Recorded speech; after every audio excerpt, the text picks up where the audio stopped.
If you're an American thinking about moving abroad, you may have noticed that there are a lot of visas available to young people and retirees, but fewer options for those of us in the middle in the sandwich years.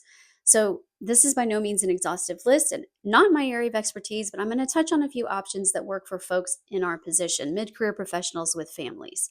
A work visa is probably the most common. If you have certain professional skills or expertise, for example, IT or sometimes healthcare, you can find an employer abroad who's willing to sponsor you. Just keep in mind, though, that if your ability to stay in the country where you've moved with your family is tied to your employment, that can set up a relationship with your employer where they really have the upper hand. So, something to keep in mind.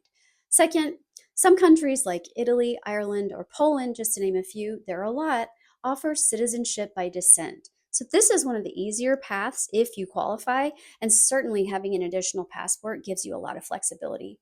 But of course, that's not an option for a lot of us. In fact, two of my great grandparents were born in Poland, but it doesn't look like I'm going to qualify for a Polish passport. So in our case, we migrated on the Dutch American Friendship Treaty, aka DAFT, it's a silly name, a visa for entrepreneurial Americans that required us to open a business here in the Netherlands. Given my background as a small business owner for over 20 years, it was the perfect option for our family. But being self employed is not for everyone, and so this visa isn't either. There are some newer options for digital nomads and those with passive income, but these visa options change all the time. And again, this is not my area of expertise. So I encourage you to follow people who do specialize in this and do a lot of your own research.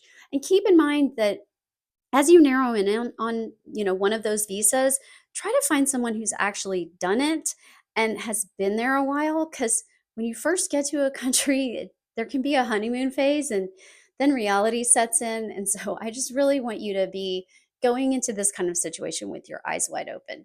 So if this sounds like good information for you, then please follow along for more.